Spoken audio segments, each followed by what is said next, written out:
নজর রাখবো পরবর্তী সংবাদে। তবে এবার আবারও নজর রাখবো নিটের কে কেন্দ্র করে।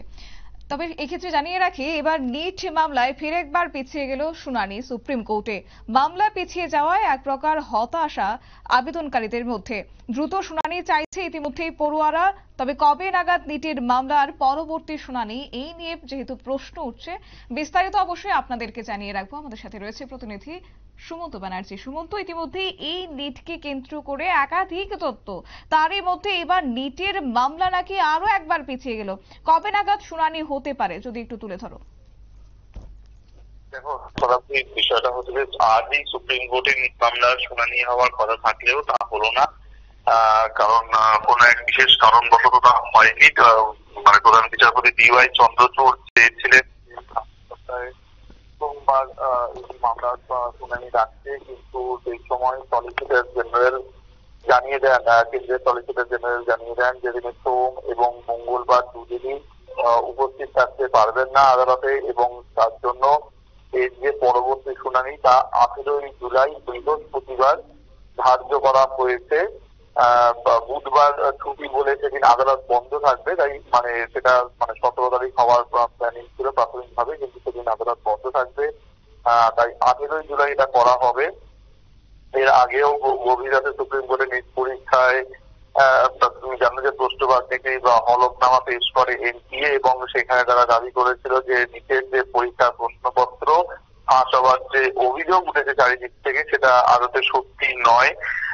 কারণ তাদের দাবি হচ্ছে যে পটনায় বা যেসব পরীক্ষার্থী প্রশ্ন ফাঁসের সঙ্গে জড়িত বলে সন্দেহ করা হচ্ছিল, তারা কেউই পরীক্ষায় এমন কোনো ভালো মার্ক পাননি, এবং এতে কোনোভাবেই স্বচ্ছতা নষ্ট হয়নি বলেই NTA এর দাবি। এবং শহর, রাজ্য, এমনকি সেন্টার ধরে ধরে পরীক্ষার ফল বিশ্লেষণ করে NTA দাবি করেছে যে প্রথম 11,000 র্যাঙ্ক করা পরীক্ষার্থীরা দেশের সব কোণেই ছড়িয়ে আছেন। মানে NTA এটাও জানিয়েছে IIT মাদ্রাজকে দিয়ে তারা নিটের ফলাফলের পর্যালোচনা করিয়েছে, এবং তাতে কোন রকম অনিয়ম কিন্তু ধরা পড়েনি। যেটা প্রথম দিন থেকে কেন্দ্রীয় শিক্ষামন্ত্রী বা এই সংশ্লিষ্ট দপ্তরগুলো জানিয়ে আসছিল যে নিট ক্ষেত্রে যেভাবে দেখানো হচ্ছে সেটা সম্পূর্ণ বাড়িয়ে দেখানো হচ্ছে। কোনোভাবেই নিটের প্রশ্নপত্র বা দুর্নীতির যে অভিযোগ উঠছে সেটা কোনো বড় কিছু নয়, এটা বড়ভাবে দেখানোর কোনো ব্যাপার নেই।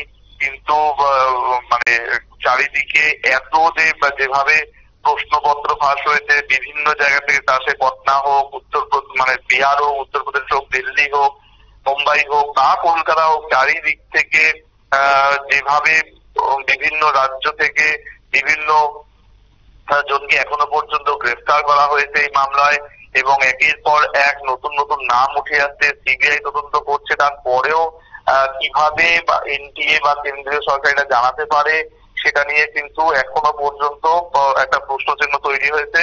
ছাত্রছাত্রীরা কিন্তু আজকের দিনটাকে ভীষণ ভাবে এক্সপেক্ট করেছিল যে আজকে হয়তো মামলা শুনানি হবে। আমরা খবর পাচ্ছিলাম যে এই শুনানি আজকের দিনে থাকলেও সেক্ষেত্রে কেন হঠাৎ করে পিছিয়ে দেওয়া হলো, তার পেছনে কি কোনো কারণ রয়েছে? সেটাই তোমাকে বলছিলাম সত্যি, যে আজকে শুনানির দিন ধার্য করা হলেও সেটাকে পিছিয়ে দেওয়া হয়েছে। আদালত কোনো কারণে পিছিয়ে দিতে চেয়েছিল, এবং প্রধান বিচারপতি DY চন্দ্রচূড় তাকেই আগামী সোমবার রাখতে চেয়েছিলেন শুনানিকে, কিন্তু সেটা সেই দিন সোমবার এবং পরের দিন মঙ্গলবার, এই দুদিনই কিন্তু কেন্দ্রের সলিসিটর জেনারেল উপস্থিত থাকতে পারবেন না আদালতে। তিনি তার অপারগতার কথা জানান, তখন আদালত জানায় যে 18ই জুলাই এই মামলার পরবর্তী শুনানি হবে। একেবারেই সুমন্ত, ধন্যবাদ তোমাকে। বিস্তারিত বিষয় তুলে ধরলো আমাদের প্রতিনিধি সুমন্ত ব্যানার্জি। তবে ইতিমধ্যেই নিটকে কেন্দ্র করে একাধিক তথ্য উঠে আসে, তারই মধ্যে যেটা আমরা খবর পেলাম যে নিটের পরীক্ষায় যে ব্যাপক অনিয়ম এবং গরমিলের অভিযোগ উঠেছিল আদালতের তরফে, তা কার্যত বুধবারের মধ্যে রিপোর্ট চাওয়া হয়েছিল, এবং যেটা আজ জানানোর কথা ছিল তা কিন্তু আগামী দিনে হতে পারে। এবং এই নিয়ে যেটা বলা হচ্ছে যে ইতিমধ্যেই পিছিয়ে দেওয়া হয়েছে সেই শুনানির দিন, অর্থাৎ আগামী 18ই জুলাই কিন্তু আবারও শুনানি হতে পারে বলে খবর রয়েছে। এ নিয়ে ছোট একটি বিজ্ঞাপন বিরতির সঙ্গে থাকুন।